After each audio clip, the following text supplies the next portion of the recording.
Vector बराबर x1 i cap plus y1 j cap plus z1 k cap हो, and B vector बराबर x2 i cap plus y2 j cap plus z2 k cap हो।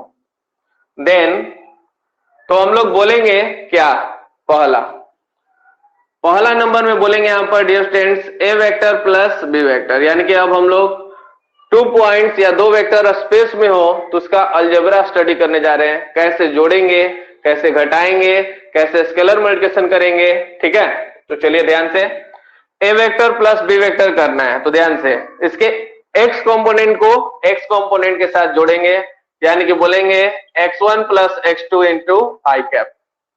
फिर क्या बोलेंगे, y component को y component के साथ जोड़ेंगे y1 plus y2 into J cap. z component को z कंपोनेंट के साथ जोड़ेंगे, यानी कि हो जाएगा z1 plus z2 into K cap. ठीक है, कोई दिक्कत? चलिए इसी प्रकार से सेकंड नंबर में क्या बोलेंगे, ध्यान से ए वेक्टर माइनस अगर बी वेक्टर है तो कैसे, यानी कि सेकंड वेक्टर घटाने के लिए सीखते हैं। अब क्या करेंगे, घटाना है हमें, तो इसी तरह जैसे जोड़े थे वैसे ही घटाएंगे तो क्या होगा, माइनस हो जाएगा। माइनस हो जाएगा तो क्या बोलना पड़ेगा, x1 minus x2 into I cap plus y1 minus y2 into J cap plus z1 minus z2 into K cap. बात क्लियर है? कोई दिक्कत समझ में है सभी लोगों को? तो ये था हम लोग का ए वेक्टर माइनस बी वेक्टर। ठीक है, आगे बढ़ते हैं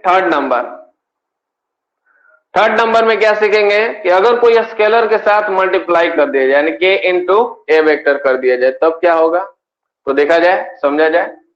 के तो के है, स्केलर है, और ए वेक्टर मेरे पास है x1 into I cap plus y1 into J cap plus z1 into K cap. ठीक है, तो हम लोग क्या करेंगे, यहां पर प्रत्येक में इतना से गुणा हो जाएगा, k into x1 into I cap plus k into y1 into J cap plus k into z1 into K cap.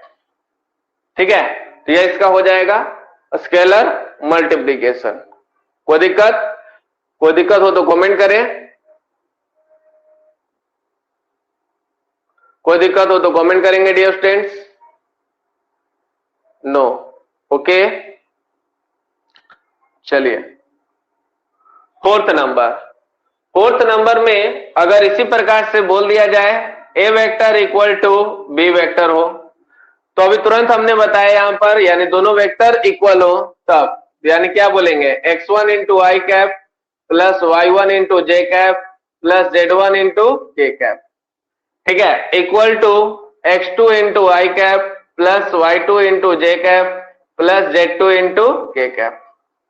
दो वेक्टर को इक्वल कर दिया गया। तो दो वेक्टर्स इक्वल कब होते हैं, जब दोनों का कंपोनेंट इक्वल होता है तब।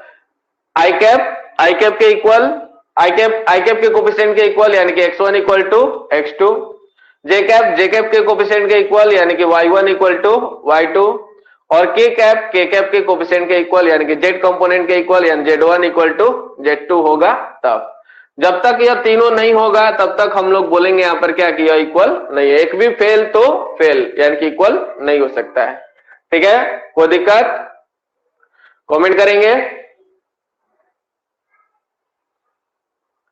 चलिए बहुत बढ़िया, सभी लोग कमेंट करते रहें, जारी रखें अपना कमेंट, कोई दिक्कत हो तो